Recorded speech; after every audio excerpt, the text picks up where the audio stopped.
Hi there, and welcome back to the Goon Squad.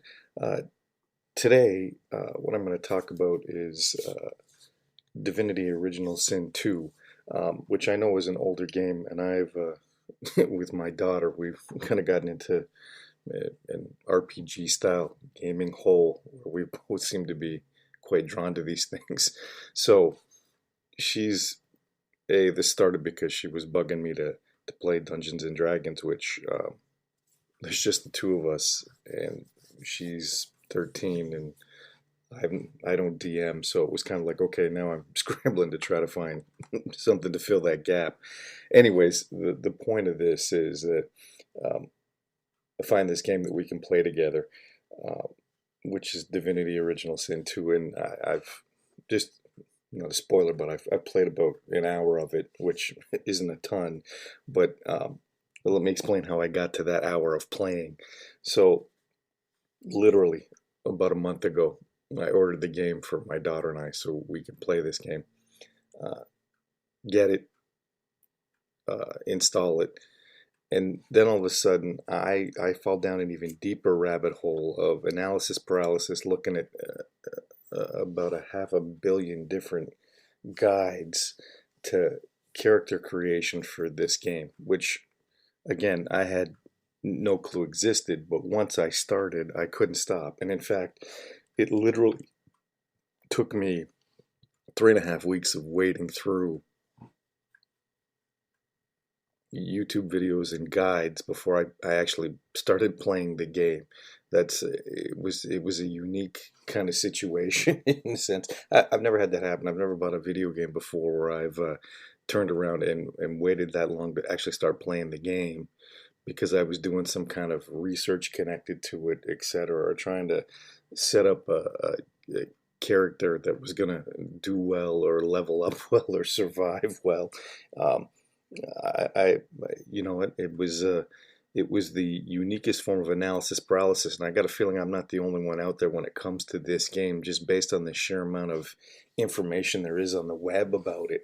Um, that being said, here's the other surprising part about this: my kid has not played it with me yet, despite the fact that I've loaded it up and set up a character. We haven't started an adventure together, even though we can play couch co-op, um, which kind of boggles my mind that we're at that stage where um, you know it's there. We haven't played it, so I think the bigger thing I find is that as I'm getting older, I, which is funny. I've invested more time in researching the game than I have played the game, which has got to tell you how old a nerd I am versus my kid who will just jump right in with both feet and get going and kind of do her thing. So it's it's you know I think it's uh, what am I trying to say here? I think it's just fun. It's funny to me that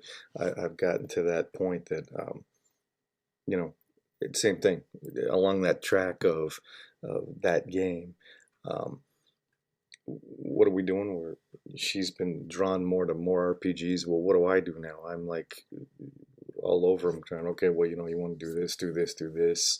Um, this will get you further, kind of thing. I don't know when I become so like success driven about what goes on in a video game. Um, Either I have a lot more free time on my hands than I seem to realize, or apparently this game seems to ring some kind of bell for me. Like when I was a kid and I played D&D for a few weeks at our public library so long ago that it's brought back all those memories of that. I don't know what it is, but I literally um, spent 3 weeks. I took notes. There's the other thing. I took notes while I was doing this research too. I think I spent less time figuring out or trying to figure out what TV to buy or, what computer to buy than I did starting this game and creating a character. So, you know, more power to you out there for those of you who are able to do things on the fly. I used to be able to do things on the fly. I don't know when that stopped now. I guess maybe it's because if I'm going to invest time in something, I want that investment to bear fruit. So I'm willing to put in some more time and effort. But I guess what I'm trying to say is don't fall into the analysis paralysis trap that is Divinity Original Sin 2.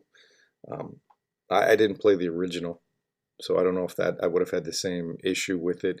But it's funny. I'm looking at guides and stuff that are a year, 2 years old, uh, and thinking, oh, you know, quick plug for Fextra Life. That's where I found most of these guides that were quite informative and I wouldn't say concise, but well done without feeling like you wasted your time. But that site alone sucked up a couple hours of my week plugging through those various different character mods and possible characters to create and races and classes. Um, it boggled my mind, and I'm just I'm thinking to myself, if there's people like that out there, I can see where you start playing a game and you've invested time not only playing it. I can see where people say I've spent hundreds of hours playing a game. I'm starting to question whether it's the hours actually playing the game or hours doing things in and around the game itself that allows you to perform well in the game. But like I said, it's in a nutshell, the game itself is fantastic. I know it's an older game, but if you haven't played it, I'm playing it on a console, so I did not experience the original PC versions of it. It is quite a well done game. I mean, I mean, like I said, I've only been in it an hour, but it's very kind of intuitive to use. It's not hard to pick up.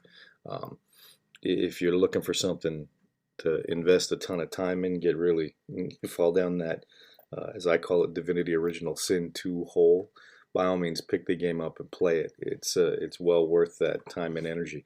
Anyways, that's all for the Goon Squad today. Have a great day.